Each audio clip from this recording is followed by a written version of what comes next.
Welcome to BK Nothing But Nets podcast. I am joined with my co-host Dylan, and I want to get to the really important stuff first. Dylan over at Nets Press. The Coogee uniforms are back.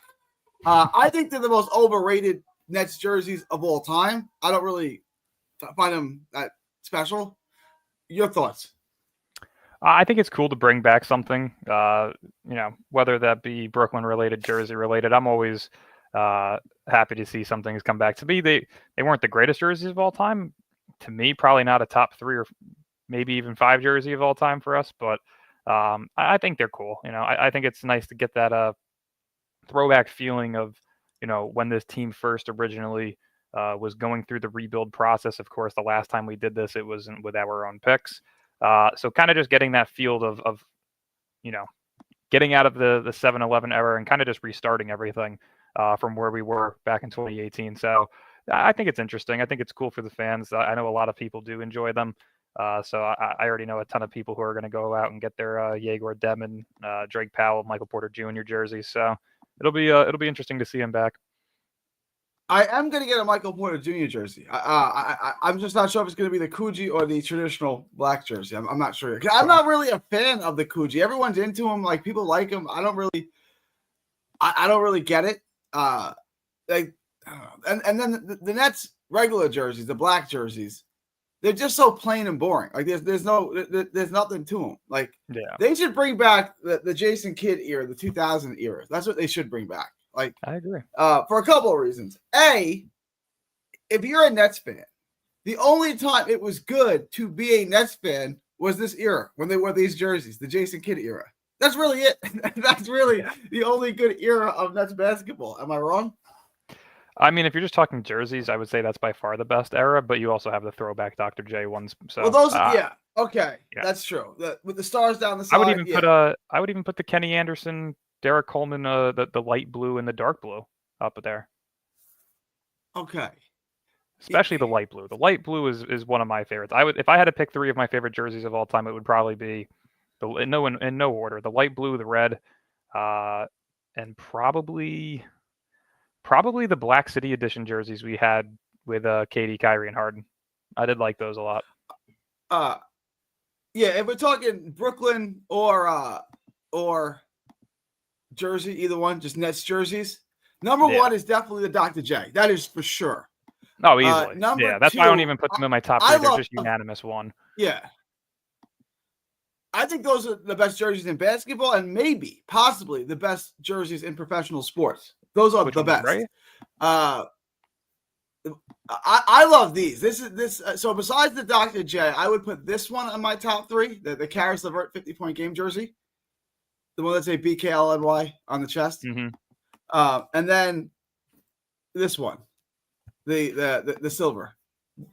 Those are my top 3. But anything from the Jason Kidd era, the red was great. Anything from that with the netting on the side, I thought was cool. These jerseys they have now, they were all right. Like, they were cool when they came out, but it's been like 15 years now, and it's like, I don't know. I'm ready for something else. Yeah. All right. But enough of the gay uniform talk. All right, let's get into what the show is actually about today. So we'll start with this. The Nets signed Ricky Council, the 4th, RC4, as they call him. I don't really understand what he would possibly add to the roster. I look at him, I say, okay, he's got a good motor, he's a good athlete, low usage guy, can't really create his own shot. Give me your thoughts on the signing, and we'll start from there. Yeah, it's kind of just, at this point, pointless to be trying to add pieces to this roster. I understand that you're trying to meet the maximum requirements for preseason and training camp, but we're kind of getting into that point where we're starting to bring in players that aren't going to be here long term. At this point now, it seems like there's going to be a competition between 6 players for maybe 1 or 2 spots left on this team, which would be, Jalen Wilson, Keon Johnson, Drew Timme, Tyrese Martin, Ricky Council, and I'm forgetting one other person, but there's 5 or 6 guys competing for potentially 1 roster spot just because we're not going to have the space to do so, which is why it kind of brings me to the the possibility of, is Cam Thomas going to be on the roster long term? I mentioned it backstage. I have a really strange feeling about the Bucks. There's just something that feels like they're missing over there that also feels like something that Giannis would want. And Giannis and Cam Thomas do share the same agent. So to me, there has to be something going on in that sense. We already have 21 players currently on the roster for the preseason. I think 6 of them are non-fully guaranteed contracts. We have two ways, and then we have, I believe it was 12 or 13 players on the roster itself. So it's getting to a point where you can't add any more. I'm pretty sure that the Nets have to waive somebody before preseason even begins. That's if you include Cam Thomas being back. So if they bring Cam Thomas back, they have to waive somebody before training camp even begins. So yeah, it'll be interesting to see how this continues. But I actually do like the guy that they got from the Chinese Basketball Association. That he's a very interesting prospect. I want to get to that in a little bit. Let me get to that in a little bit. First, Gary, I'm in Texas. Where are you at, Lou? Where? I mean, it's a big state. Where are you at? Let me know. Connor says, see you at 9. You going on Connor's show today? Yes, sir. Yeah, I'll be on there over at around 9 o'clock tonight. So feel free to go on over and drop him a follow, subscribe to his channel. And yeah, I'll see you guys over there. Yeah, for sure. We'll check that out. 100%. 100%. All right. Back to transition back to the Ricky Council thing. Mm-hmm. I just don't see any upside. I don't see what he adds to the team. I don't see any possible upsides. It's just a really curious signing. Like, he's a 6'6" guard. What is he? What could he possibly add that we don't get in a combination of Whitehead, Keon Johnson, Zaire Williams? Like, what is he? What he doesn't give you anything more than those 3 guys. Why would we do? Like, I just don't understand. Yeah. Like I said it backstage before, it really doesn't make much sense. Is he a solid player? Yeah. Is he a rotational guy on a contending team? Yeah, probably like your 8th, 9th, or 10th man. But does it make sense for what the Nets currently have? Not at all. You have Dariq Whitehead, who's entering his 3rd season. You need to see minutes from him to know if you have somebody who's going to be on this roster long term or not. You just drafted Drake Powell. You got to see what he can do, on the floor at the NBA level. You have Zaire Williams, who you just brought back, which is, again, somebody I've mentioned. I do believe they could look to trade before the season begins, if not at the trade deadline. The contract just seems like a tradable contract that they're looking to dump down the stretch, which, okay, if you're doing that, I understand the addition of Ricky Council. Now you have 3 young, versatile wings that you want to utilize off of the bench. I understand that. But currently with Zaire on the roster, it just doesn't make a lot of sense. So I don't know. I mean, it's an interesting signing. I personally like it, but I only like it for who the player is. I'm not a fan of it because of how the roster looks. So until we kind of get a better understanding of what the roster looks like, I can't say if it's a good thing or not just yet. Yeah, I just don't see. Like, so here's my. I wanted to give Dariq Whitehead some real minutes, get him some real burn. Mm-hmm. This is another guy that's going to take minutes away from Whitehead. We drafted Whitehead in the first round, his first round pick. Number 1, number 2 player coming out of high school. Obviously, there's upside there. I just feel like we're never going to actually get to see whether or not Whitehead can play, right? Like, because this. If is Council going to be on the roster? I would imagine so, right? He's going to be on the team this year. He's going to be on the roster. It's a partially guaranteed, not fully guaranteed standard contract. So he could be released, and we could just save money off of it. But that's why I said I think there's a real chance that there's like 5 or 6 guys that are either cut or traded for nothing because they need to get down to that 15-man roster spot when the time comes. I don't believe Jalen Wilson, Keon Johnson. I don't think any of these guys are two-way eligible. I believe Tyrese Martin may be. But even then, a lot of these guys are most likely going to be pushed off the roster because of lack of roster space. So it sucks, but we're kind of doing this to ourselves.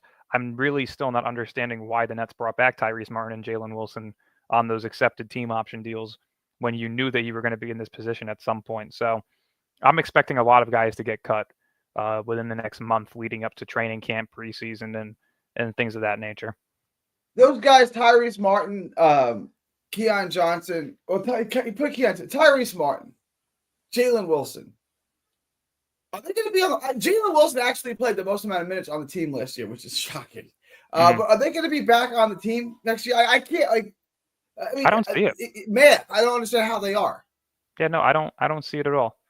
So I why bring can't him really back at see all? Like, why why or not how just? they would You're be. not going to bring him back. Just let him go. Let's see if they can catch on somewhere else. Yeah, I agree.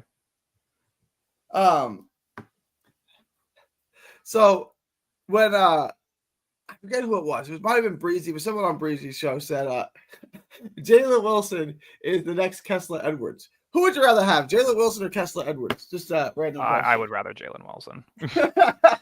Jesus, I mean, that's rough.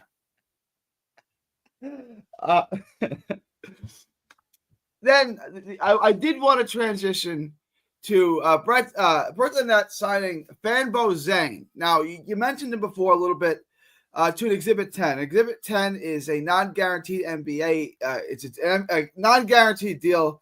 It's technically a contract, but the salary is not guaranteed unless the player makes the regular season roster. The team can waive the player at any time before the start of the season. All right, so first we'll get to the Exhibit 10 portion. I don't see any way he makes the team, but you know him a little bit. Tell us what we can expect and what we should know about him. Yeah, I mean, I watched a little bit of tape on him. It's a very interesting prospect. 6'10", versatile. You know, he can play the 4. He can play the 5. You know, over in the Chinese basketball league, he is currently 22 years old. He averaged 14.7 points on 53% from the field, 41% from 3. Added 4.6 rebounds per game and 1.6 blocks. So it's a guy that does a little bit of everything. And if you watch his tape, it's a very fluid motion. He kind of reminds me a bit of like a Mike Muscala, if you guys remember him. You know, like nothing special, not going to be anything generational or crazy, like never going to be a real-time starter. But, I mean, if that could be a player that you can develop into a nice backup stretch 4 or stretch 5, I definitely think he has the potential to do so. So I'm interested to see what he can do. I definitely think he's being brought in to potentially be given that last two-way spot, which I would absolutely love. The guys that we currently have on the two-way spots, I can't stand whatsoever. I just don't see why they should be here, and that's Tucson and Tyson Etienne. But you know, I think Zhang could definitely be something interesting in that two-way slot. So we'll see. I mean, it's definitely going to be interesting to see if he can make it past training camp and into preseason. But I definitely want to see him get some run during preseason. So you do think that he could potentially be it? Like, you think there's NBA potential here? You think he could be? Yeah, an definitely. NBA I mean, player? he's one of the top Chinese prospects right now. So didn't enter his name in the draft, I believe, but you know, ultimately coming and trying to test the NBA waters, I definitely think that with his skill set, with his height, his versatility, his athleticism, his floor spacing ability, his shot blocking, I definitely can see a solid NBA player. I don't know about, you know, full-time rotational player on a championship team, but could he bounce around the league on some of the worst teams and try and find that 9th, 10th, 11th man spot?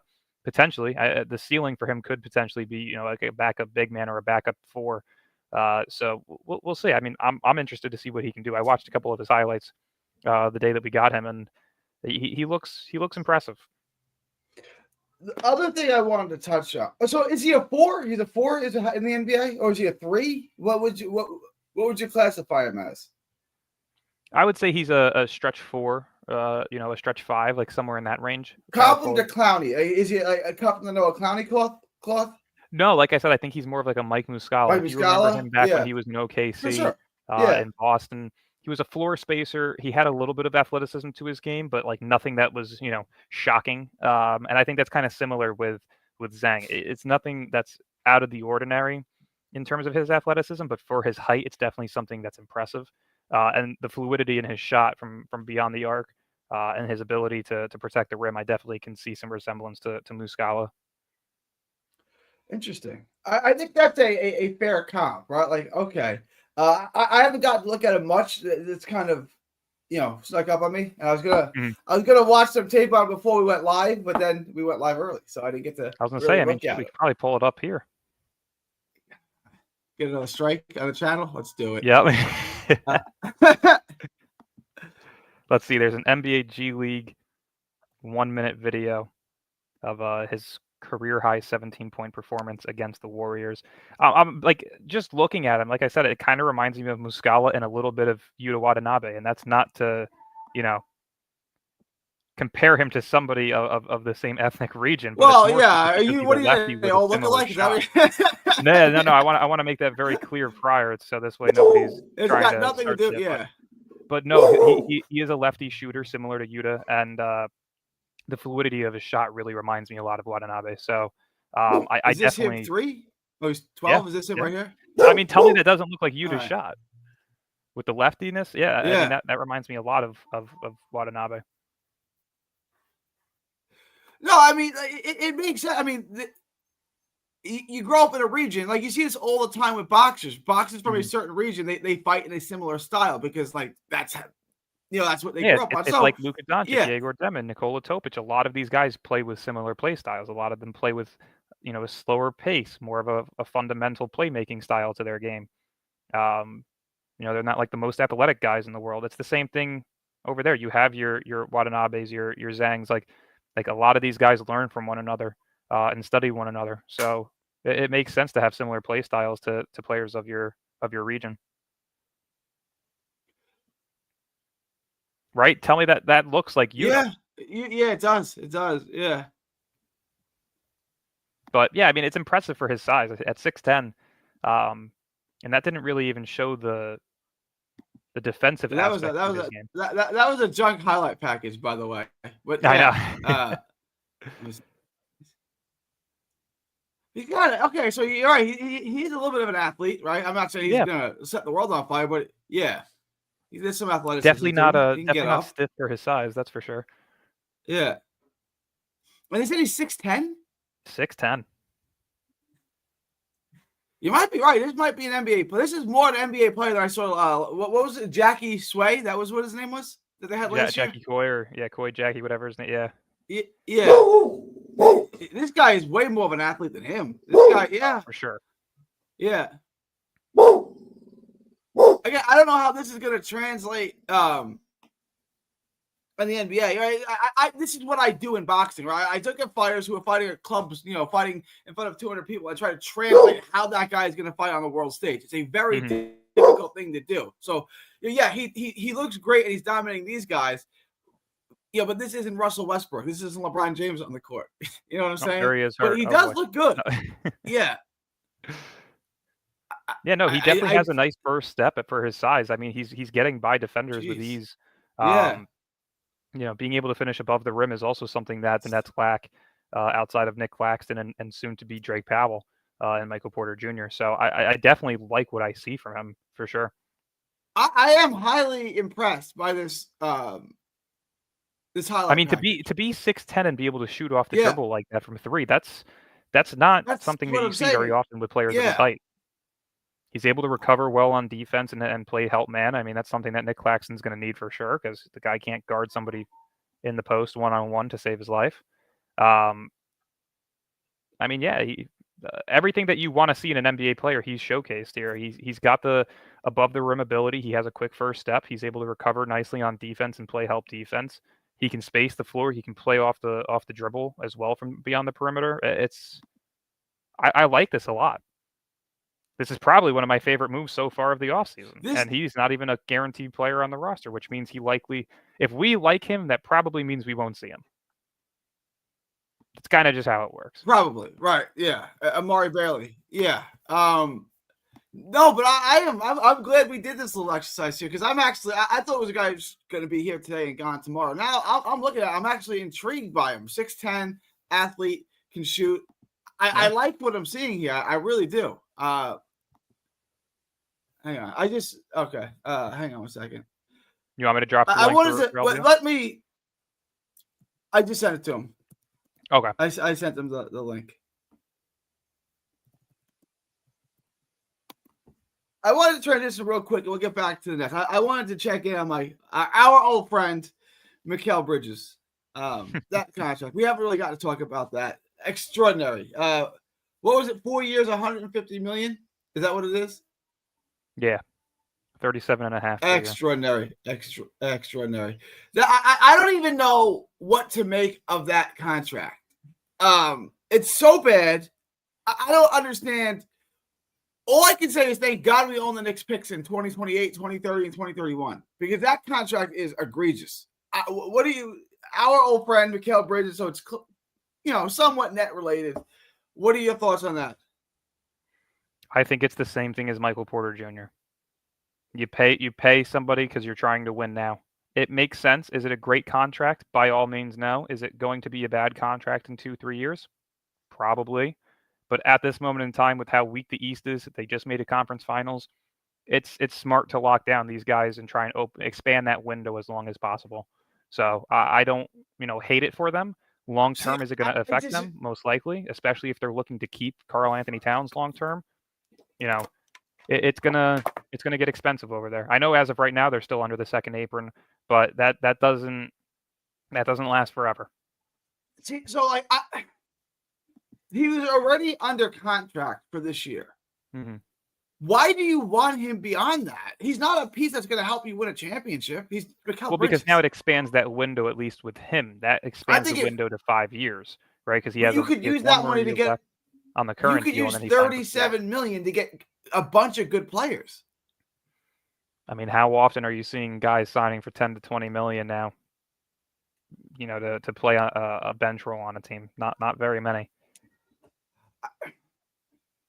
Yeah, I guess I just I value Mikal Bridges in the same way that Sean Marks values Cam Thomas, which is to say, not even a little bit. I don't understand what anyone ever saw in him. Like you said, he's like Michael Porter Jr. Michael Porter, I understand. Okay, it's a fourth option. It's a role player. Here's his defined role. Michael Porter Jr. is better at every aspect of basketball than Mikal Bridges. I don't understand any intrigue. Except for perimeter defense, but yeah.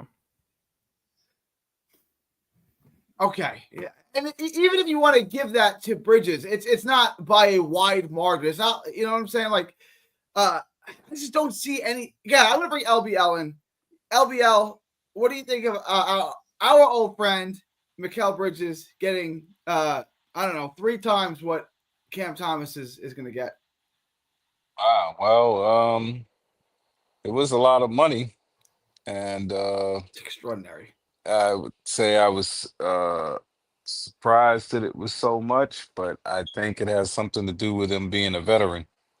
So it seems like they seem to be taking care of some of these veterans, whereas, the younger guys who might actually play as good or better than him, they don't sign for as much. So I'm kind of taken aback by it. Is this a fair assessment of Mikal Bridges' game? He's a 3-and-D wing who can't shoot and isn't really a good defender. Well, let's say this. How much did he get? He got $37.5 million a year for 4 years. I'm trying to see, is he really better than KCP? I would 100% say he's better than KCP. Okay, here's my assessment. I'm not sure. I'm not sure. I mean, if he is, paid $21 million. I mean, if you're saying that they're in a similar range, Mikal's probably. I think they are. He's definitely a better on-ball defender. He's definitely a better perimeter defender. He's definitely a better all-around scorer as of right now. He fits his role to perfection on that team. Mid-range Mikal, all he does for the Knicks is stand in the corner and clank threes. That's all he does. So does KCP, but Mikal Bridges did it at a better rate. I'm not trying to defend KCP, but here's my point. And I'm not a Mikal guy, at all. I just think Cam Johnson got 25. At this point in what they do, Cam Johnson is better than Mikal Bridges because Cam Johnson at least hits his threes. Bridges doesn't hit his shots. I don't think I think Bridges is the better of the twins. But not in that role that he's playing for the Knicks. Bridges no, is better. I just mean let's put it option in New York. Put it this way. Season, he averaged 17.6 points on 50% from the field. Give me his Gary, Dylan, Gary, let's put it. Hang on, Gary, one second. I'll get to you. Dylan, you love the per 36 minutes, right? Yeah. Give me his per 36 minutes, points, rebounds, and then assists, and then obviously his percentages. Okay. They're not good. I believe he played 37 minutes a night, so his per 36 is going to be pretty useless. Right. So it's actually less than his actual minutes per game. And his rebounds and his assists and everything are basically null. They're nothing. I'm sick of my fucking Wi-Fi. And he shot 35% from getting nothing but open looks playing in an offense with Brunson and Cat, who are demanding double teams. He's still missing shots. I don't get it. I don't think he's good at any element of basketball. His per 36 as of this year was 17.1 points, 3.6 assists, 3.1 rebounds, and he shot 50 and 35. He shot 59.4% from 2, 35.4% from 3, 50% as a whole from the field. Like the league average from 3 is a bit low, but the that's his all-around job, though, is efficiency. to sit there in the corner and shoot threes. He can't do it.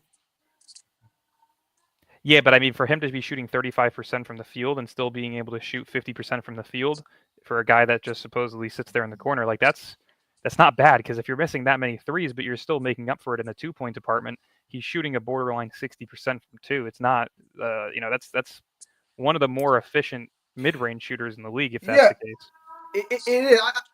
Go ahead, LBL. I know you had a question. What was your question, LBL? Oh no, I was just gonna say that if if you were choosing your players and there were only 2 players left, for the squad, I'm gonna choose Bridges For sure. over Yeah. Cam. If we're choosing sides and the first pick for that team is either Bridges or CJ, yeah, I'm taking Bridges. But that's what I'm saying. If for what the Knicks are asking him to do, which is sit in the corner and shoot threes, Cam Johnson's Well, I think clearly better. you don't think his job is more than that, because Anunoby can shoot threes well.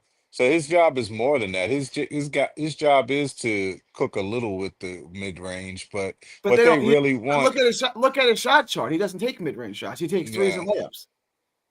You know what I'm saying? But Like that's not what they're. Again, I don't. Yes, if he can get in the mid range, but they don't want him there, right? Like the Knicks' yeah, offense last year was really kind of like what's the word I'm looking for? it was a 2-man offense, right? It It was was like 2-man offense. Brunson It's kind of like or elementary. Towns. Yeah, it was kind Yeah. of like it was a little bit of high pick and roll with Brunson and Cat, but it was really like You an know what it offense. seemed like to me? It seemed like the Derrick Rose offense from Chicago. Exactly, right? Antiquated is Yeah. kind of the word I'm looking for. It's kind of an antiquated offense, right? It's the Derrick. That's exactly what it is. It's the Derrick Rose offense where he's playing the Derrick Rose role. Yeah. Maybe Mike Brown will get him more involved. I really didn't like the offense that Tibbs ran last year, but it's also hard to run an offense. And I don't mean this. I love Jalen Brunson as a basketball player. Like, I would take him 10 out of 10 times. I think I rate him higher than most people do. But it's Mhm. hard to run an offense with Jalen Brunson who's just going to pound the air out of the basketball, right? Like it's hard to run an offense that way. It is. And it's hard to run an offense when, you know, Cat is just And then not Cat, amongst I'm yeah, saying he's among the top talented centers, but when he doesn't have the what is it? The court IQ. He right. just doesn't have the court IQ. I mean, you wouldn't make that many stupid fouls. You wouldn't do certain things Yeah. if you really had a higher court IQ. Yeah. No one is accusing Carl Anthony Towns of being a Mensa member. That's for sure. But he's allowed to get away with it because they needed him, you Yeah. know? I want to bring this back to you, LBL. Ricky Council the fourth played a role for Golden State. Golden State for Philly. He played in most of their games. What are your thoughts on RC4? And does it make any sense why they brought him in here? It makes no sense to me at all unless it's part of a salary sense of making a trade. Like unless they brought him in to sign him so that his salary can be trade fodder or something. Because, like, really, looking at his game, is he better than Keon Johnson? Not That was really. my question. Let me throw that to because I was going to ask the same question. Let me throw that to Dylan. Is he better than Keon Johnson? And elaborate a little bit on the answer. I would say so. Yeah, I think he's just with his height, it brings a bit more versatility to be able to guard numerous positions. And he has a similar skill set to him, an above the rim finisher, athletic, defensive minded. I definitely think Ricky Council's a better NBA player than Keon Johnson is. Yeah, I disagree. I want to address this. Garrett, do you value off the ball play at all? Sure. Scoring 18 points. I don't care how many points he scored. That just tells me how many shots he took. He's not very efficient. He shot 50 and 35 on wide open shots because that's all he's taking. So here's how I would assess this. The guys who are in comparable roles. Klay Thompson sucks. He shoots the three more consistently than Bridges does. I would take Klay Thompson over Bridges. Herb Jones is clearly better at every aspect of basketball than Bridges. Those are the guys who you want him to fill out that role. They all make a half, less than half of what Bridges made. Half.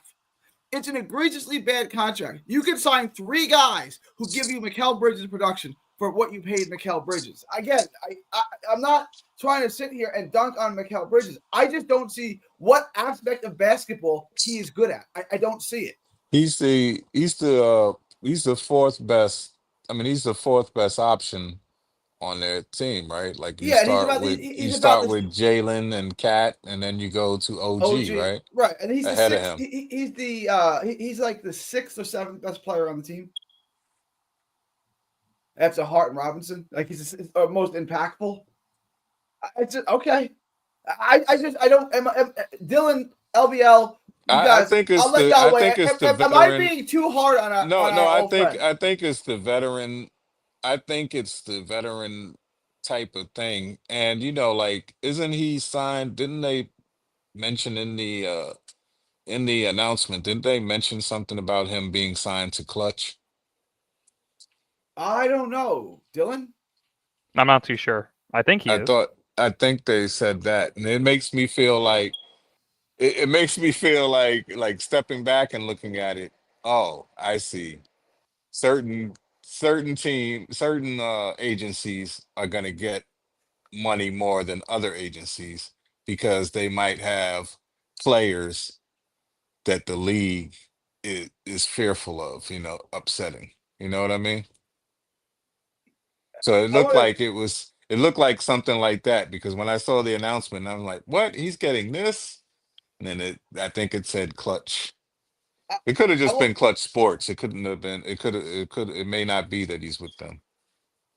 I want to address this real quick. Hart is not better. Okay, like look, I don't. That's not the point. The point is who's more impactful to winning. Hart makes winning plays all the time, both ends of the court. Hart is more impactful in that winning a basketball game than what Mikal Bridges does for the Knicks, which is sit in the corner, clank threes, and get beat up by every small guard, every foreign guard You in the know what NBA. it is. I'll say this: Bridges is the more talented player, but 100%. Hart, That's not really but relevant. Hart looks more like a winner because he will freaking bleed to win. You know what He I will make mean? more winning plays over a course of a Yeah. game, over a course of a season than Mikal Bridges will, who's soft as Charmin and And he's not can't scared. shoot. Yeah. And he's not scared. Like when the time comes up, he's not afraid. Dylan, am I being too hard on our old friend Mikal Bridges? I think so. I mean, I listen again. By all means, I'm not a Mikal Bridges guy. I've wanted him off the team from the moment that we got him. But I definitely don't like. I think he fits the role perfectly for what they need over there. And again, they just made a conference finals. Until they're not in that position, if not in the finals, then for now you can't really say that he's overpaid. It was kind of like So the same case with Michael Porter Jr. Is so it so a what's bad contract for them? Yeah, but did they win a championship out of it? Yes. And if New York wins a championship out of it, nobody gives a shit. Do you think the Knicks are going to win? So I got let me ask you a two-part question. Do you think the Knicks are going to win a championship? If so, is Mikal Bridges irreplaceable in them winning that championship with this current unit? I'd probably say no because realistically, what fourth option out there gives you 17 points on 50% from the field with borderline star capabilities as a perimeter defender? We watched them play here for a year and a half. Every day we watched them play. And you guys think he's a top-notch defender? For his role as a fourth option, quite bad, actually. Okay, I didn't assess it that way. I didn't. He's soft. Would you agree with me that he's super soft? I mean, he's the same build as Kevin Durant. Like he's just skinny. He's not supposed to be a low post defender or a guy that's supposed to, be able to guard a Jason Tatum when he's driving down the lane. He's a guy that's supposed to guard the perimeter, make I sure a guy doesn't get past him, and try and defend the three. Does I he think do he that does well? that fairly well. I think you have to change your eval of him just based on what his role was. He came to the Nets and they kind of placed him in a star role, and he really wasn't ready for it. And so he looks more relaxed and comfortable in his role with the Knicks. I'm just one of five guys. Instead of being the star, he didn't look comfortable in that. And there were times, speaking of, I know we were talking about Cam's contract a lot lately, but there were a lot of times Cam probably is looking at him getting paid and say, "Man, when you and I played together, you didn't even want to step up. I was still becoming the first option because you were passive aggressive. And there I were was a just lot of I'm I sorry, want go ahead. to Beeman. What question? I thought I was very clear. I said if you think Bridges is better, that's fine. I think Hart obviously impacts winning more. What question did you want me to answer? But go ahead, LBL. I'll answer the question. Um I just don't know what the question yeah, is. yeah. So no, I'm just saying, so looking at him, I think that he's more relaxed where he's at with the Knicks. I think he likes that role more, and it's a better role for him. See, for us, he was not fit for the role because, he had a limited dribble. And so whenever they pressed him, whenever they threw people at him, then he kind of like, you know, went into a shell or something, Mikal. And so he wasn't ready for the stardom that so many Nets fans predicted for him. What did Derek White make? What's his contract? Talking about He's fourth in the options. 30s as well. What's his contract? Is Yeah, he in the 30s? he's in the 30s now. Here, I'll double check. Derek White is currently making 4 years, 118. So it's about 20. So this year Yeah. it'll be 26 million. Next year 28. Following year 30. Final year with a player option is 32.6 million. And I This is bet 34. you, I bet you he doesn't Yeah. average that 30 after that. No, I probably bet not. 'Cause you, he'll be No. But this is by the this is time his his contract contract. ends, he'll Yeah. be 34, 35, 36 years old, somewhere in that yeah, range. So yeah, he's yeah. definitely not going to get something of that nature. But he also put up 16 points, 4.5 rebounds, 4 assists. Like he has good numbers. Yeah, he's 44% Yeah. from the field is a bit low, but his clearly 38% better from at three, and that's a basketball lot than of his. Mikal. He's clearly better at basketball than Mikal Bridges. Like, I mean, clearly, if we're choosing sides, and I say you can have White or Bridges, who are you taking? I'm taking White, but Yeah, I'm not even trying to dunk on the guy, but like, I don't As even a think he's playoff in the performer, same. yeah, I would say Derek White. Derek White showcased the ability to hit shots down the stretch in the clutch and help them win a championship. So yeah, I mean, as of right now, who would I rather? I'm going to take Derek White, but say the Knicks win a championship this year and Mikel's averaging the same numbers, that like 17, 4 and 4 with 50% from the field, then you have to question. I mean, he is younger than Derek White. Derek White just won a championship last year. Um, that was at the age of 30. Mikal Bridges is 28 right now, so he was 27 for most of last season, going up to the Eastern Conference Finals. If he wins a championship in the next 2 years before yeah. turning 30, you can have the debate on whether or not he's a better basketball player than Derek White. But yeah, I mean, as of right now, White has the championship, so it doesn't really, there's really no I debate don't until see. Mikal gets to that stage and see how he does. I look at this signing with Mikal as he's the last guy with that kind of production who's going to get that kind of money. To me, he's the last guy that's going to get that kind of money.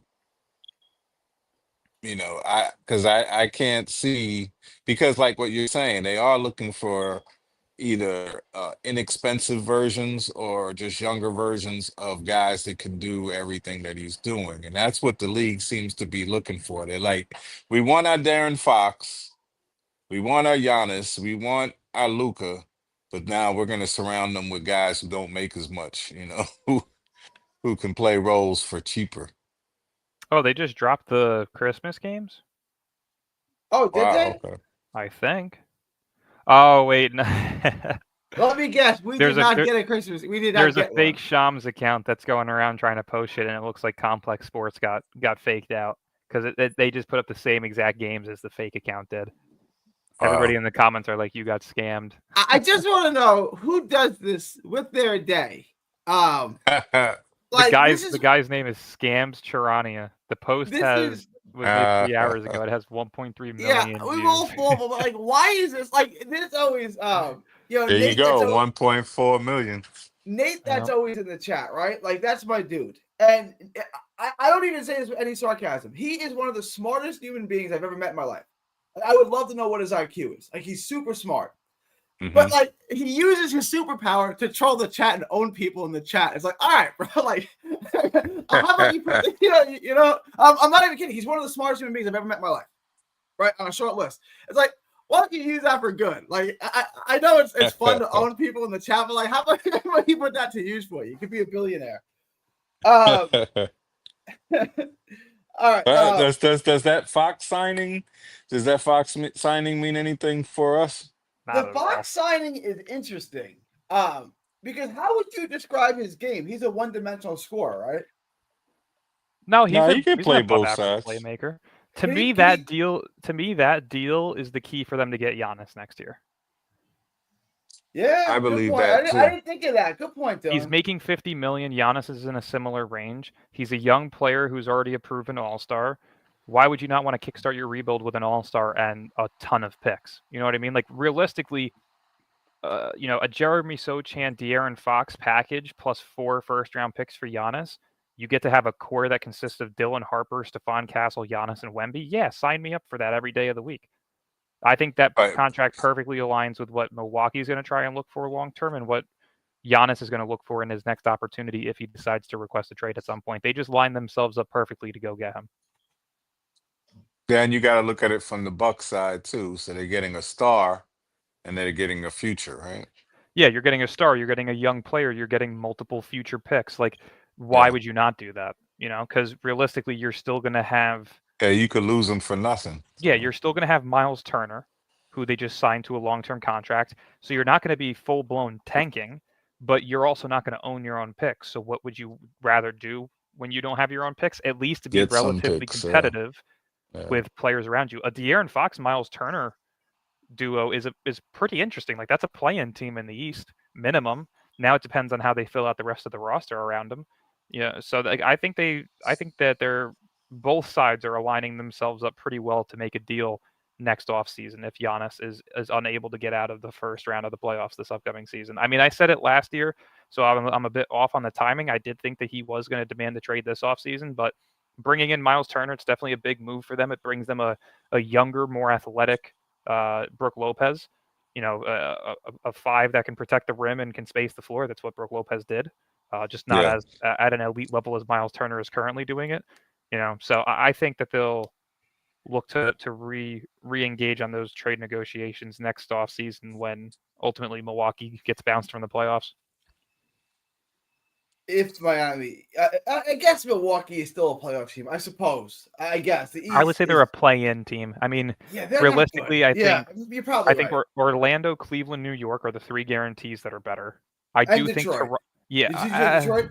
I don't know if I could put Detroit there because as of right now, they have Cade and 2 young players in Ron Holland and Asor Thompson. You know what I mean? Like, they don't have a Giannis and Miles Turner. They don't have a proven defensive player of the year caliber player, and they don't have an MVP caliber player. Like, Cade is a superstar, but I wouldn't put him in MVP conversations just yet. You know who my prediction for MVP was? My way too early prediction for MVP was next year? Oh, God. Cade Cunningham. I love Cade. He's one of my favorite players in the league. I think he's incredible. But I don't think I can put him in MVP conversations just yet until I see him with a secondary star that can help elevate his game to move further along in the playoffs.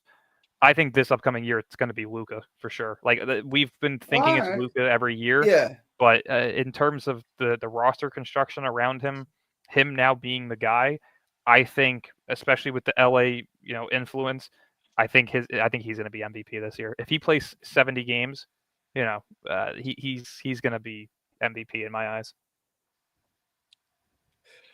LBL, any thoughts? MVP, I can't even see that far into the future yet. Like, I don't see them giving it to Jokic again. I don't see them giving it to a guy like Anthony Edwards just yet. Like LeBron, KD, all those guys that was are out a of question. it. I don't think think question. I don't think That Wemby was gets it. that was a question I had for you on Twitter, Dylan. What was that? Uh, it was Anthony Edwards. Now, I would say, is Darren Peterson in that company? 100%. If you're Yeah. talking about just the Is overall prospect coming out of high school, yeah, Darren Peterson's yeah, a better player than Anthony Edwards. yeah. Okay. And that's what I'm looking at. Like, I still need to see more of Boozer, but I keep looking at him, and every time I'm looking at him, I'm looking for flaws, and there are none. But No, to me, this is how I break it down, and I'm going to do it similar to how I did with last year's draft class. Darren Peterson is the best player in the class currently. AG Debasta has the most upside. Cam Boozer is probably going to enter the NBA draft as the most polished and NBA ready. I think that's how you kind of see it. All three yeah, have superstar ceilings. All three have the potential to be the franchise guy.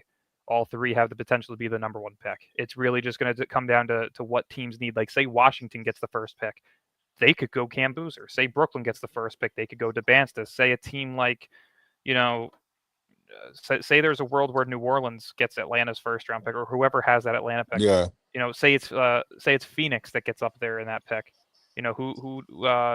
I'm trying to think of who the teams are that could be up there. Like if it's Utah, for example, it's probably yeah. going to be Darren Peterson as the number one pick. Why? Because they just got Ace Bailey.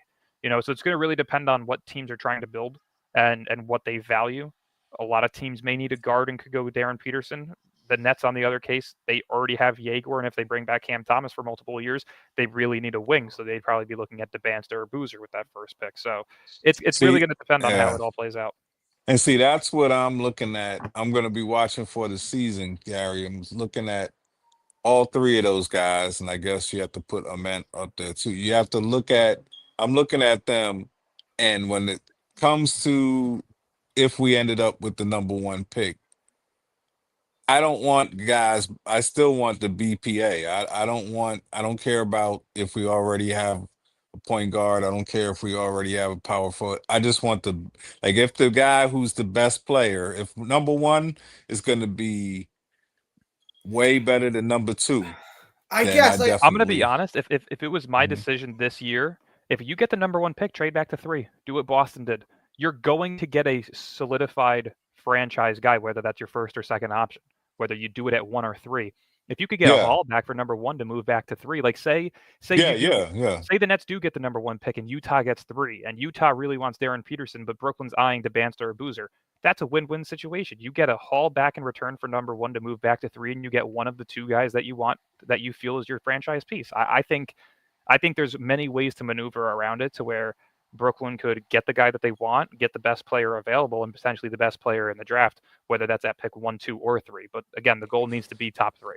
There's no Now excuse you're for this here. now the reason that you're saying that, but because I have a feeling you wouldn't have said that if we would have got it this year and it was Flag, right? Because you're Yeah, saying that because you have to Flag think. is so much better than the other two.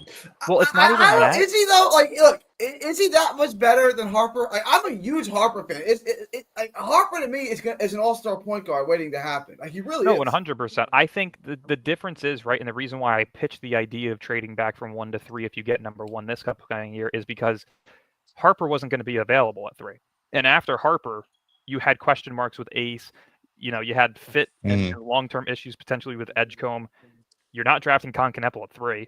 You know what I mean? So like trading back from 1 to 3 this upcoming or this past draft it kind of defeats the purpose of what you were trying to accomplish because you didn't have a 3-headed monster that was all 3 caliber players could be number one overall, right? I think that's where the difference is between this class and last year's class. People were trying to make the debates on whether or not Harper and Ace could jump Flag.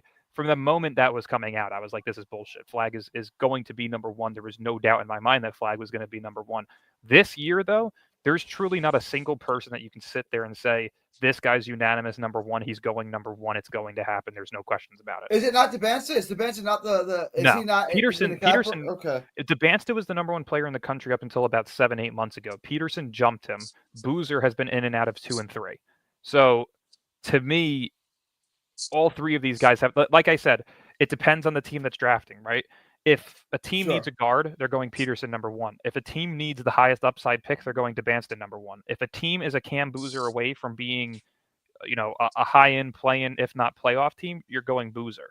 So it really just depends on which team is getting that number one pick. I think Peterson is the best player currently all around.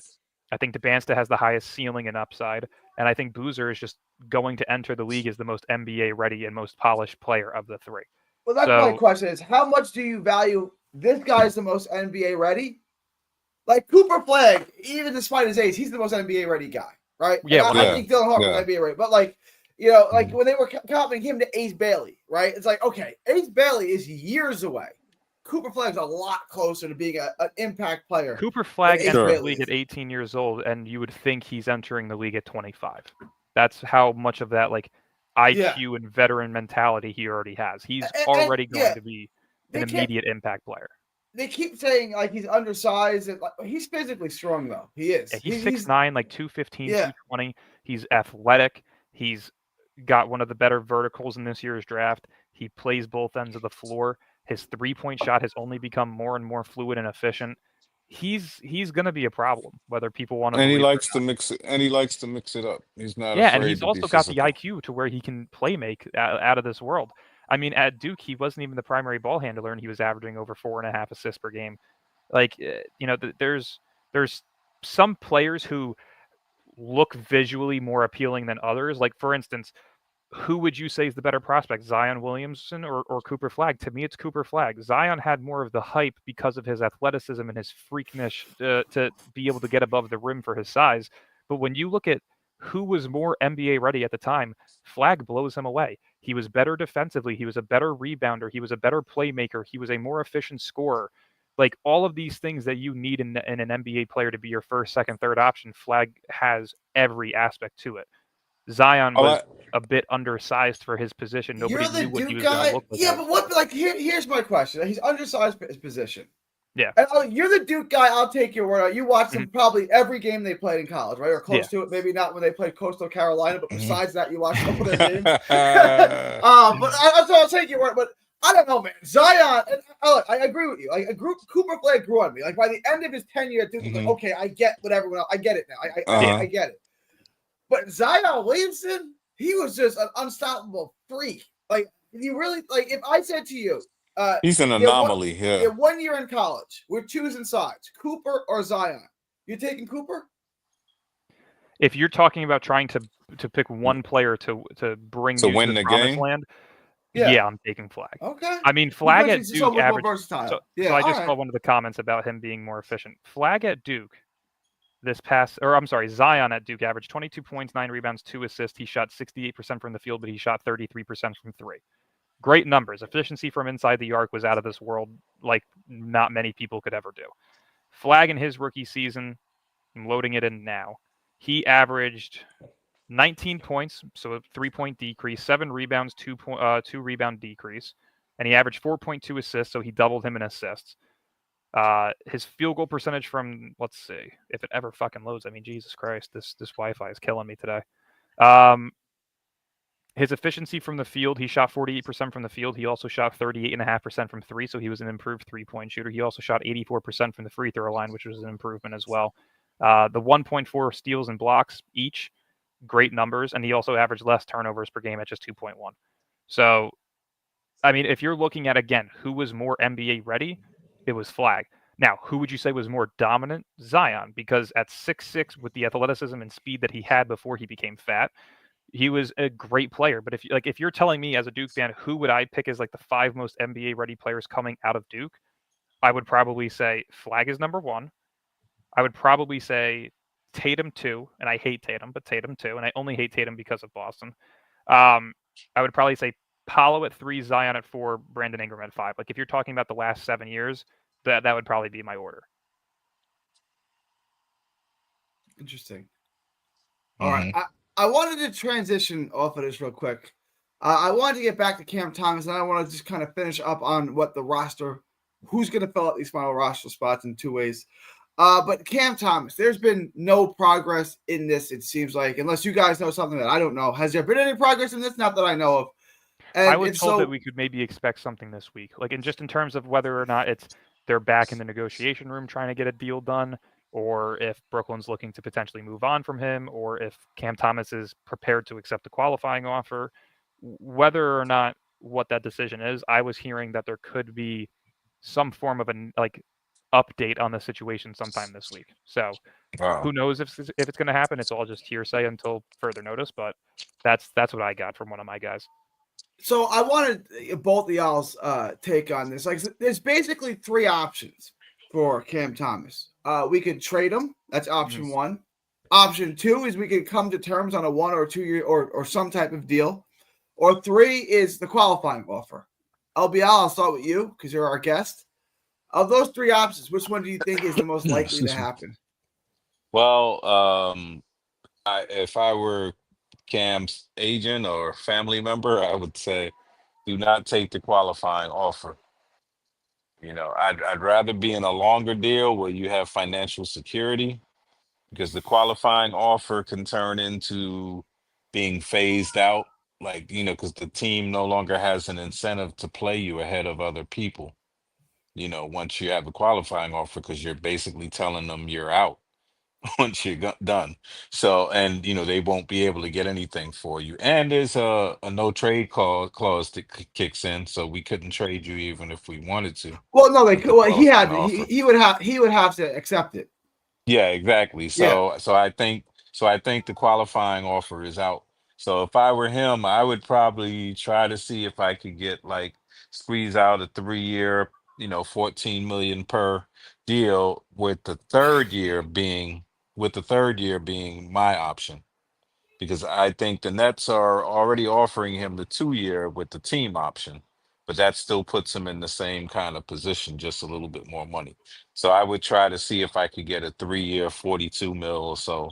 And then, it's only 3 years, Cam. You'll still be in the prime of your career. If you can really prove, and I think that makes him more attractive. I think a 3 year deal, I mean, having the 2 years remaining, even if one was his option, I think that's more appealing to an outside team than just, him becoming a free agent.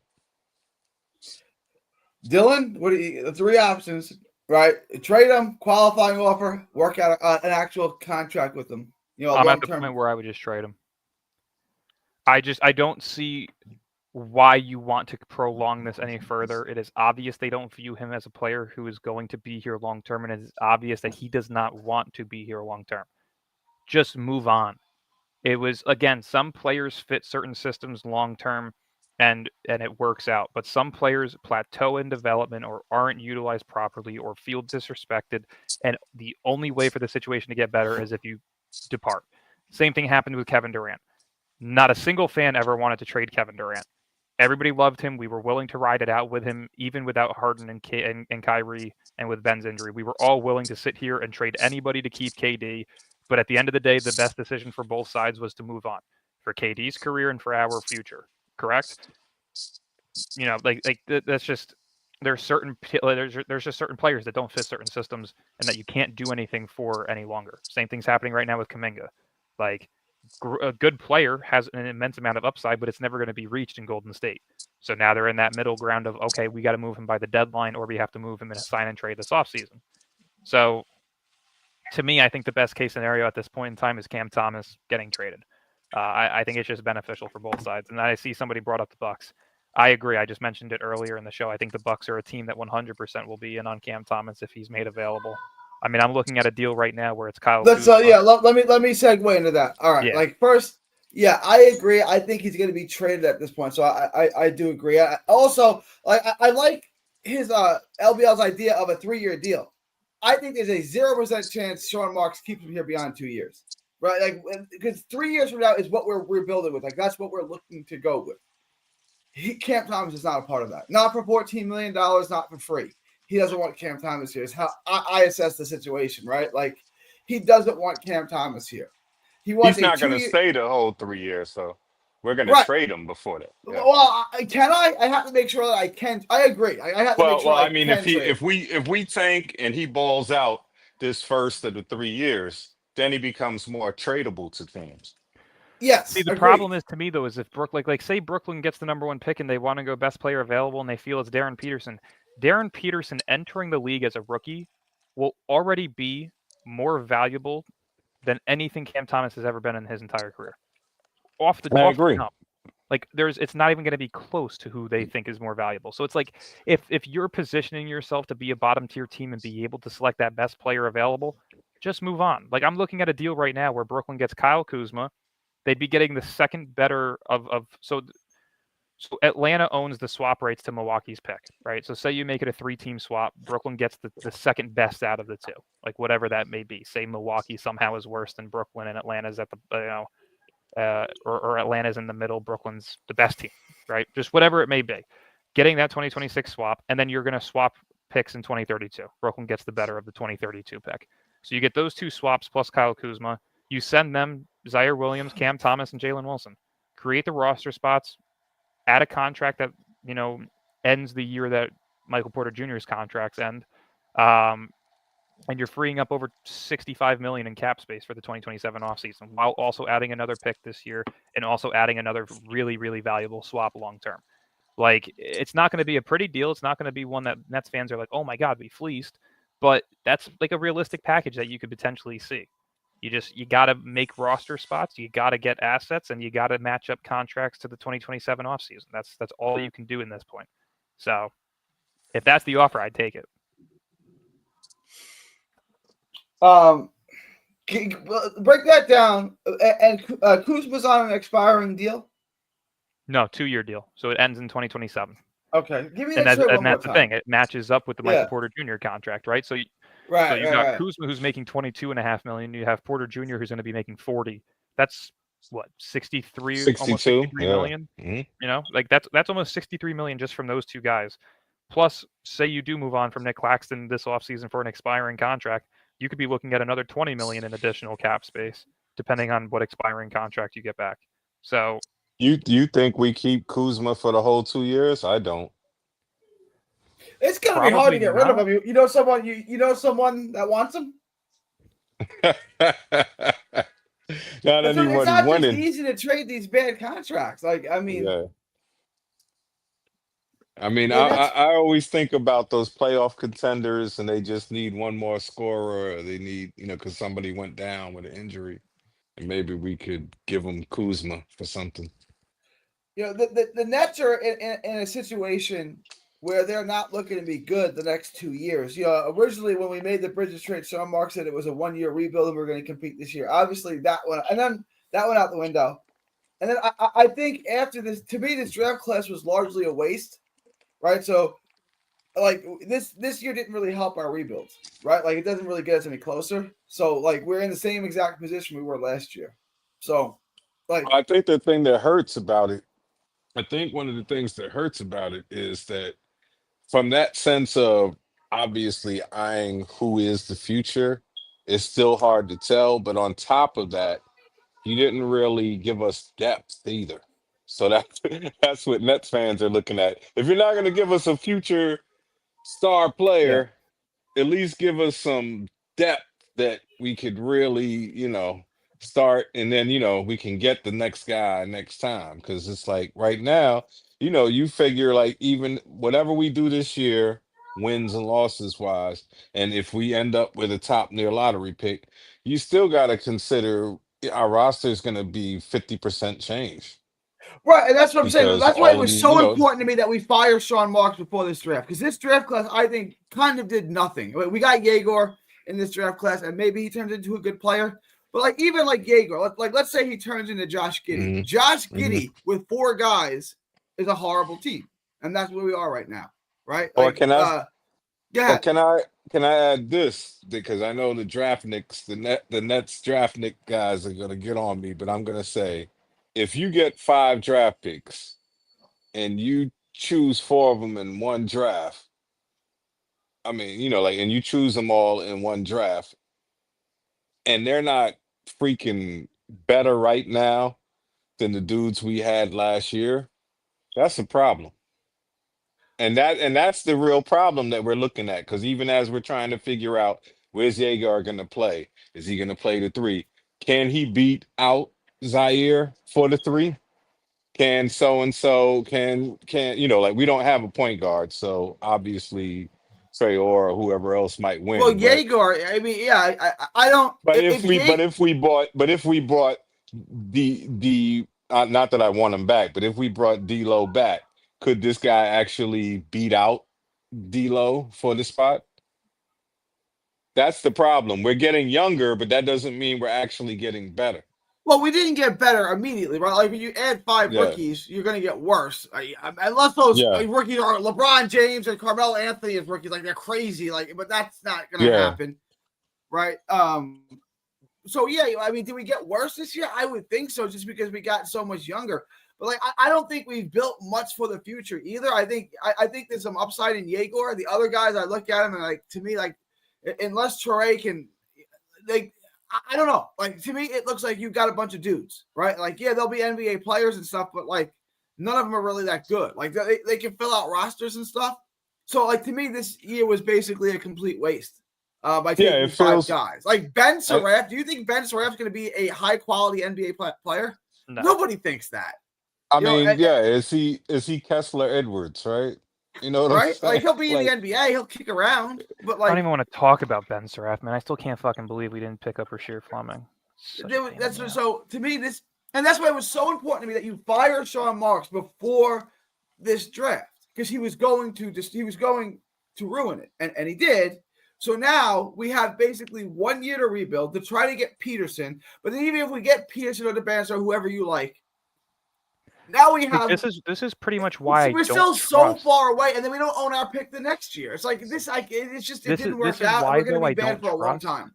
This is why, though, I don't trust this front office and scouting team, because they walked into this draft and said we were selecting best player available. Who the fuck had Ben Surratt ahead of Liam McNeely over Rasheer Fleming? Like, who the fuck made that decision? Who had Ben Surratt over those guys on the board? Because if you're talking about getting the best valued picks and the potential best player available at those picks, I wasn't a Liam McNeely fan, but I would have I still remember. taken, I remember that. yeah, Yeah. I would have still taken him at 26 over Ben Surratt. Like, that's just common sense. You just drafted 2 point guards who do the same shit, who can't space the floor, except now we know that Demon can, and play make.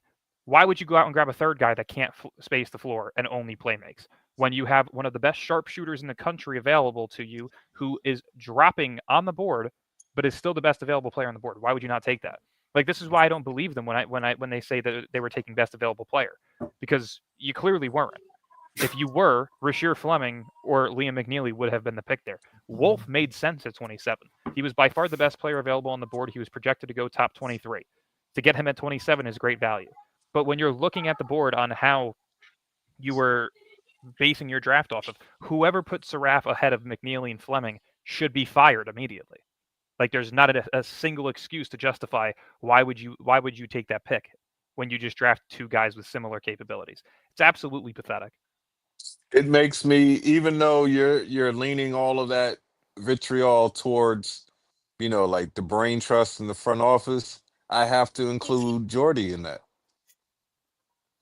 because if he's gonna have a say over, his style of coaching and his play, it's like, why did you want these guys? You know what I mean? I mean, I know he's not in a great position to reject them, but it makes me have one eyebrow raised towards Jordy, saying, is he really this guy or not? Because he definitely believes in this style. So from all I can see, So It's just a rough watch. Like, you've got to hit on 2 or 3 of these picks. And and at he this had a point in time, very you're not even looking talented. at any of these guys to be the guy. You're looking at these guys to be your 3rd, 4th, 5th, 6th options. Like, that's now what we're kind of looking for. that's why, to me, it was so important to try to trade up and put yourself in the best situation to get those 2 to 3 guys, right? If we would have picked 3 times and 2 of them worked out and one kind of didn't work out, it's like, okay, we got 2 pieces. That's important, Yeah. right? Like, if we would have traded up and, got Fears or got Ace Bailey, and okay, that's 1 piece. And then you trade up again to 13. Not and you even take that. them. Like I wouldn't even put those guys in the conversation, because no team in the top 10 traded up. So it's like I would have been happy with moving up for Carter Bryant, for Noah Senga. Carter Bryant, sure. And Sengay, yeah. Hell, I would have been happy to move up. I'm trying to trade up. I'm trying to trade up from 8 to 5 or 6, and then I'm trying to trade up to OKC 13. took Thomas Sorber at 15.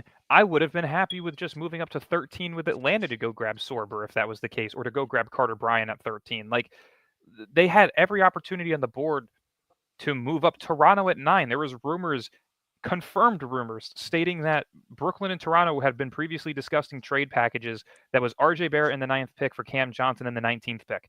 Why was that not discussed any further on draft night? Like, why are we not looking to go out and get the best players available? You could have walked away with Yegor Zeman and Kaman Malawak at 8 and 9, and I would have been happy with just those two rather than 5 prospects. Hey, when you say that, remember who coached the Canadian team? Yeah, Jordy. Yeah, so I'm looking at, was it that he's not really a fan of RJ? I don't think at this after point in time coaching you're talking about current players as if like they're the focal point. Like, you're looking to get the best available talent, and Yeah, you're just if getting the their deal. draft Yeah. analysts and scouting said that Ben Saraf at 26 was the best player available, you don't deserve a job. It's just I tend to agree, right? Like, I mean, I sat here watching 3 to 5 college games a night, looking back and watching tape and highlights and trying to break down players. I did that for like 5 hours a day for almost an entire year, and I came up with better observations and potential players, at least so far. Like, as of right now, McNeely looks to be a lot better of a basketball player than Danny Wolf and Ben Saraf. Will Riley, a guy that I was extremely high on, looks to be a very good rotational player in this league so far, just based on his summer league performances. Yeah. I could do this. If I I went can through do the this and I I'm showcasing the ability to prove shit right, why do you have a job? Like, you clearly don't have And you what's know what? capable to And build let's a let's complete roster. and let's speak to that for a moment because that same night that I met you guys, later on I met the Barlow brothers, right? From Locked On NBA Draft. At Locked On NBA Big Board or whatever. And so they left that. But I met them the same night, like later on that night. And now this is what I'm saying to you. When I'm looking at, you're not wrong, Dylan, in what you're saying about if you're watching these games and actually putting in the work and you're putting in the effort and looking at their games and comparing their games. Because even like with McNeely, I went up and down with him. Like, I thought he was overrated. What really impressed me was when he came back late for Connecticut after the injury, because he started going into a slump. And then when he came back, I saw how he changed the whole construction of the team. It's like they were so shitty without him. You know what I mean? And then I Like, started my thing is just respecting his it's all game. based on upside, right? Like, and if you're Yeah. looking at the upside of a player, okay, the Drake Powell pick at 22 actually makes sense because he was a projected lottery pick before the college season started. So if you're looking to hmm draft guys based on the upside of their talent, that made sense. McNeely was projected lottery before the season began. He was projected top 18 on draft night, and he fell all the way to 29. hmm At 26 hmm and 27, if you're really going to go forward and draft 5 picks, why are you not looking at him? Right? You just drafted 2 point guards. You don't have a hmm guy specifically that can space the floor and shoot. You had him on the hmm board and you passed. Like, that's what I'm saying. This is why I don't have any faith in whoever. We had the largest scouting department this year, and we still figured out a way at this point in time to fuck things up. Now, in 3 years, may it be different? Sure. But as of this very moment, Saraf doesn't look like an NBA player.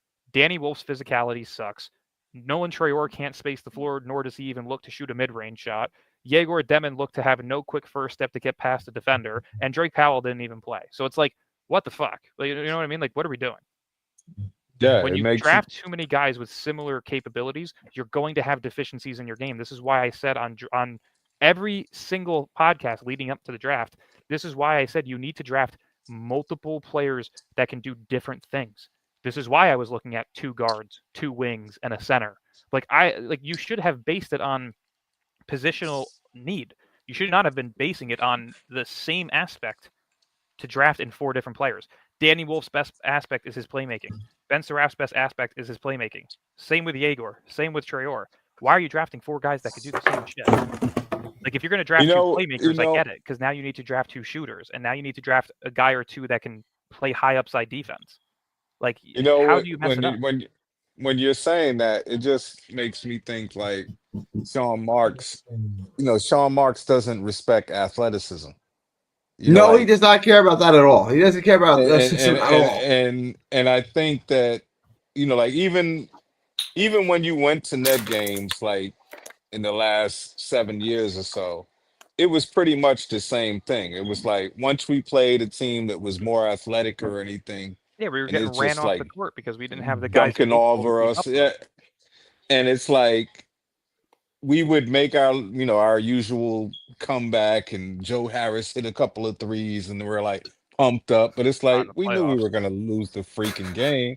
But that's what I'm saying. But that's what I'm saying. I feel like in his mind, he doesn't respect athleticism. He really doesn't believe, because his coach Hetzel to compare that summer league team to OKC and not see the difference in athleticism is insane. It's like, how can you talk about OKC, and then they running people out of the gym, and you're talking about these guys, these unathletic guys. I just By the don't way, get it. can I get some respect on the Kneppel shout as well? I was one of those people who actually would not have minded drafting Kneppel, and I said it from the very start. He's goofy. He's not going to be your first or second option, but he's going to be one of the best high caliber third options in the league once he's fully developed. So far, just But alone in summer let league, me, he looks yes. incredible. Can I Efficiency, address three-point that, shooting. Dylan? Yeah. That we did not, in a year that we sat through this, we sat through Jalen Wilson, we sat through Keon Johnson, we sat through all of this. It was the worst roster I'd ever seen this team have, which includes the 12-70 team. This roster was worse. I sat through all of this. At the end of that, I did not want to walk away with a third option. I wanted to walk away with an impact player. And we still didn't do that. That was the. Well, yes, that's you know what I mean? Like, we took 5 guys. Like, realistically, if Kneppel was available at 8, I would have been all over it. And that's why I'm disgusted with this team. Like, I'm just disgusted by it. It's disgusting. Like, if I didn't love Charlotte this team, I would by hate far this won team. the draft. Like, in my eyes, I think Charlotte had in terms of a team that took 2 or more players, I think Charlotte had the best draft by far. You just gave LaMelo and Brandon Miller 2 of the best, actually the 2 best floor spacers in college basketball. And yes, I'm putting both of them ahead of Trey Johnson because they don't specifically put the ball on the floor to create their own shots. A lot of these guys are catch and shoot. In terms of just being specific 3-point shooters, Kneppel and Liam McNeely are going to be far better shooters than Trey Johnson is. And that's only because Trey Johnson can put the ball on the floor. When you put the ball on the floor to take a 3, it's going to be less Duke guys, would you? If they hadn't taken 2 Dukies, would you still agree with that statement, Dylan? What do you mean? If they didn't take 2 Duke guys, who? Charlotte? No, Yeah. Liam McNeely was a UConn guy. Wait, didn't they take They took Kneppel at they took Sion James in the second round. Yeah. But Sion James, I was saying, is like a Dorian Finney-Smith. Liam McNeely's on Charlotte. That's where he ended up. I thought. Yeah, they traded up with Phoenix to get him. Oh, that's right. Yes, yeah. Okay. They by far killed the draft. They had an incredible draft. Like, the 2 Duke guys aside, they just fit everything that they need. Sion James, a 6'7", just 3-and-D straight up Dorian Finney-Smith like player. Liam McNeely, a stretched player. He can shoot the 3 like there's no tomorrow. Kneppel, I genuinely think Kneppel could be their second option over Brandon Miller. I truly believe that. Kneppel's goofy, but he's got a playmaking ability to his game and a ball handle that not many people know about. Like, he genuinely could be a guy that gives you 19 points per game, 4 or 5 rebounds, 4 to 6 assists a night. Like, he could be an improved Austin Reeves. What is Sion? Sion's just a 3-and-D guy in the NBA? Yeah, straight 3-and-D guy. It's like a Dorian Finney-Smith copy and paste. Comp him to what we got in the North Carolina guard. Sion James is better than Ben Seraph. I'll just put it that way. Like genuinely, Seraph shouldn't have been a first round pick. I didn't have him in the first round on any of my mock drafts for the final 2 months of my mock drafts. To me, he should No, have we been picked didn't. like that. Yeah. Like if you got him at 36, okay, I understand. But to take him at 26 is just pure stupidity. And especially after the 2 guys that you drafted. And I think the thing that pissed me off the most about that draft is our 36 pick that we traded turned into the one upperclassman that I wanted, Ado Thiaro. Like it was such a horrible night. Like you and I were there. It was depressing. It was funny. I was at a matchroom boxing event like 2 weeks ago, and Chris Mannix was there. So I went up to Chris Mannix and I was asking him like, what did you think about the Nets pick? I flew out for the draft, and he just kind of makes a face at like, ooh, like how did that go? I'm like, how do you think it went? Like not good. Like I never met a person who like said, you know what, the Nets did good on draft day. Like they won. They won the draft night. Like, I've never heard anyone say anything good about the Nets draft class. Like it's like, ooh, tough break. Everyone. It's like it's universal. No, they got rated to take the biggest reach of the night in Yegor Dem, and they also got rated to have one of the worst drafts in the entire draft. Like I think there was Drake 2 Powell, teams that had worse. Zion James compared to Drake Powell. Drake Powell, I by far would have taken. Okay, I know Zion was a transfer, right? So he was in college for a long, long time. He went to Tulane first. He was a 4th or 5th year player. I believe so. Yeah, he was a 4th year for sure. 4th year player, yeah. Well, again, here's my problem. Drake Powell wasn't projected first round. Nobody thought he was going to go first round because of his UNC production issues. You could have gotten him at 26 and 27. I know, and that's why I would have taken him. That's why to me, the pick you could have gotten Will Riley at 19. You could have gotten Nick Clifford at 22. You could have gotten Drake Powell at 26, and you could have gotten Danny Wolf at 27. I would have been much happier with a draft class that consists of Yegor, Nick Clifford, Will Riley, Drake Powell, and Danny Wolf. 100% that's why would have been happier. To me, when you look at the Nets trade for Man, I actually don't like that trade in retrospect because here's why. You end up getting the 22nd pick, which you used on Drake Powell. You could have used the 26th pick on Drake Powell, no worry, right? So, like, the extra pick you got is really Ben Saraf, right? Like, so we took on Man's contract for $15 million to draft Ben Saraf, who's going to be out of the league in 2 years. Nope. It's not a good trade.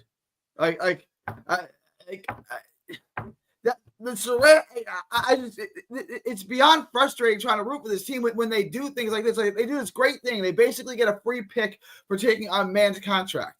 And then we take Ben Saraf with the pick. It's like, well, I don't want to take on Man's contract then. Like I thought we were going to get somebody good or trade up or do something valuable with those picks, not basically waste them, which is what we, in essence, did. We wasted the picks, to be fair. But go ahead. There's like 8 different scenarios that I could build out to reuse those 5 picks that would have been better. Like you can keep Yegor at 8 because again, I fully understand if you feel somebody is your guy, you take them. If it's a 1 pick reach, if it's an 8 pick reach, you take your guy. And I understand that. But you do that with your first pick. You don't do that with all 5 picks. Like I said, you could have gotten Will Riley at 19. You could have gotten Traore at 22, or you could have just simply taken a guy like Nick Clifford, who went 23rd, I believe, 24th. Like, you had all the opportunities in the world to go get guys who were projected higher, played better, and were better overall prospects than what you got. Drake Powell would have been available at 26. You still could have gotten Danny Wolf at 27 if you really wanted those 2. Like, that's what I'm saying. It's that 19 and 22 pick range that I would switch things up because 2 of the 3 guys that you drafted would have still been available at 26 and 27.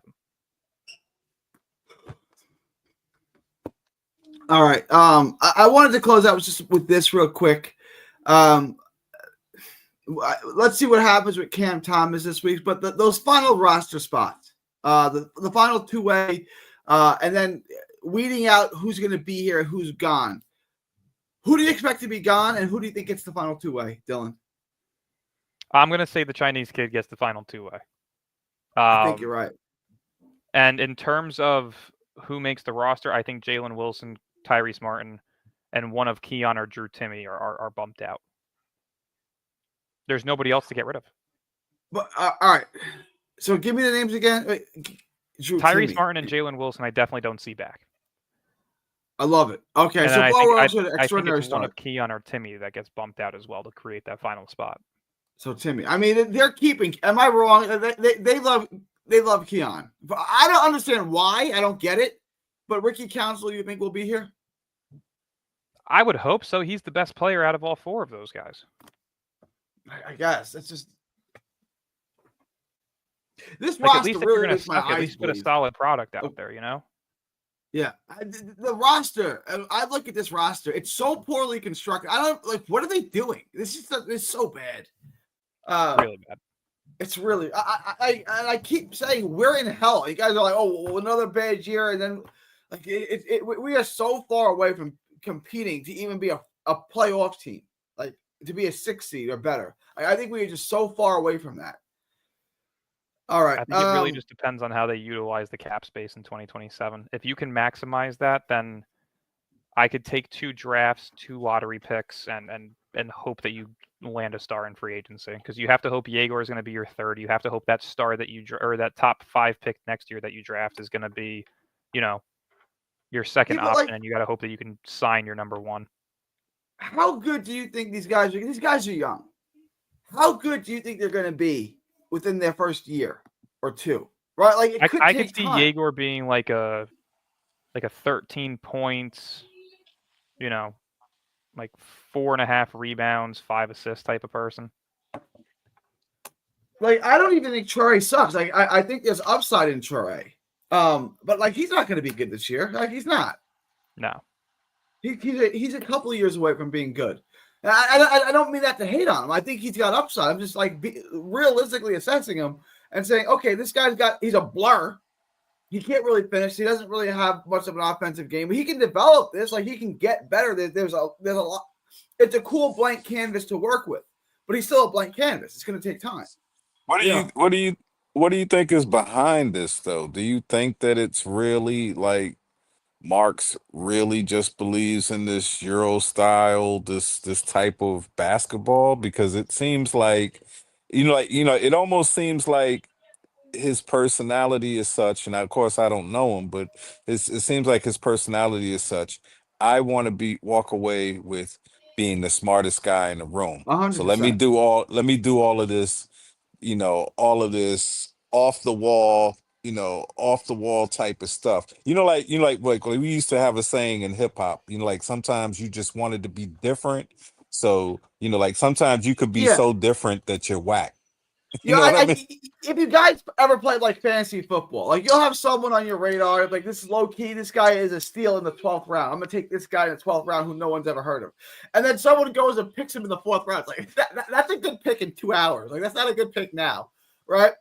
That's what Mark's did. It's like I would outsmart everyone. I'm gonna take this guy here. It's like it's like he so badly wants to be right about being different. Exactly. Yeah. It's like the revenge of Zanin Musa or something. You know what I mean? Because he took him.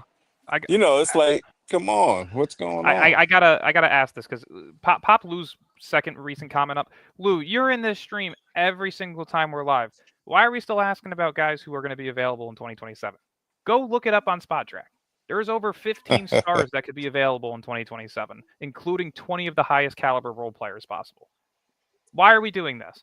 Cap space, New York market, money. That's all you need to know. Why do we still ask the same questions? I don't get it. Like, the amount of effort it takes to comment something, you can simply go to Google and type it in the same amount of time frame. Like, you can find these answers on your own. Love you, Lo. Well, I think I think he's asking a rhetorical question when he says, "What star is coming here?" I think he's saying no star. I think it's a rhetorical question. You know what? I kind of agree with that. Like I'm not sold on the New York market cap space, so we automatically get people. I'm not sold on that anymore myself, because Sean Marks has done such a poor job, and that was an anomaly. Kyrie and KD hooking up and saying, let's go to New York, but instead of the Knicks, and they did throw that in the Knicks' face. They said, let's go to Brooklyn. But I'm saying, just to think that we have the space and that we're gonna do that, a lot of guys, I don't think it's a win-win for us. I don't think it's something where guys want I to think come. if you look at it in the sense that how much cap space the Nets could have, the market of New York, and the recognition already of Jordy, those three things are going to play a major part in free agency. See, Guys are see going to this. want to play with a coach that can win games. See the It's been second. seen. I would say the second part of that is kind of like where it's really 50-50, because as much as everyone loves the media attention of New York, a lot of these guys are scared of New York. A lot of these guys are scared of big markets, especially New York. I think there's a ton of guys that would prefer to come here. I mean, we've seen it in the last 2 years since losing KD and Kyrie. Bradley Beal, when he was getting out of Washington, had Brooklyn as a preferred destination. Damian Lillard had it as a preferred destination. There was rumors that Giannis has it as a preferred destination if he I is who he's think playing that's now. all money. I think that's all money. But that's my That's point. If the Nets have that money, what makes us think that they're not going to land a guy? Because in 2027, you're already getting a free 40 million from Michael Porter Jr. I So if guess you I'm add another looking at guy making 20, 30 million that offseason, that's going to be an well, expiring well, contract, you could be looking at a 60 to 80 million dollar window of open cap space. well. Let me explain it this way. I just mean like I think the younger guys, like in the Stars mentality now is if I could win, if I could have a team set up to win in Milwaukee and I could have a team set up to win in Brooklyn, I'd rather be in Milwaukee because I'm the king of Milwaukee, but in Brooklyn Oh, I'm I don't think not a that. single person would ever do that.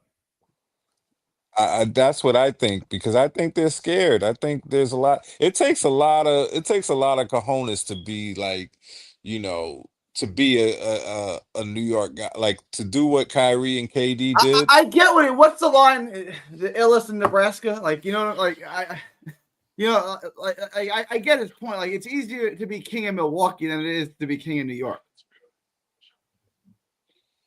And the pressure, that's what I'm saying. If Yeah. they've played certain places, they don't want to play where there's pressure.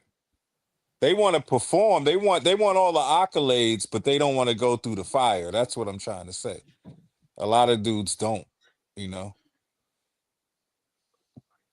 Because even with LeBron, he was setting himself up, right? He wasn't just going there and say, "Fuck it, I'll go there and win." He's going there and say, "Well, I got to have these two stars with me. Well, you got to trade Wiggins so that I can have Kevin Love come to Cleveland if I'm gonna, you know." All right. I gotta wrap this up. I gotta get going. You guys, All Dylan, right, guys. it's good. Any closing thoughts, LBL? Yeah, I'm just hoping that you know, like maybe we need to put pressure, maybe Nets Twitter needs to put pressure on the Nets to try to like release. I know Iceman the Eskimo has been asking for it for a while.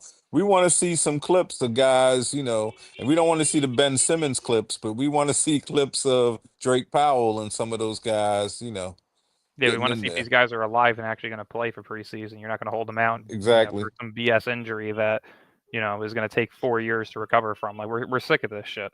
Give us something that we can actually be excited for. I mean, shit. Yeah, Exactly. 5 first-round picks this year, and somehow we are still in a position where we're just not excited because of how badly they messed it up. All right, Dylan, when are you free again to go live again next? How's tomorrow? The next day looking? Let's shoot for Wednesday or Thursday. I mean, if any Cam Thomas or any news related to that comes out, we could always, set something up quick. But I would say shoot for Wednesday or Thursday. We didn't get to have an emergency podcast for the Ricky Council signing news. We That didn't is get true. to. I don't know if he qualifies for emergency pod. Yeah, I'm wondering. I guess he's going to be on the roster. I would imagine he's going to be on the roster. I don't think they would have done this. But you've given me something to look at with how Fanbo Zeng. Fanbo Zeng. I'm intrigued now. I thought it was a non-story, but after watching the reel on him, I think there may be something to him. I think that this may be a guy that could get that final two-way spot. He's not related to Fennis Dembo. No relation. All right. We'll see you guys Wednesday, I guess, maybe Thursday. Right, Dylan? Yeah. All right, fellas. All right, thanks. All right. From Texas to the world, thank y'all, and God bless.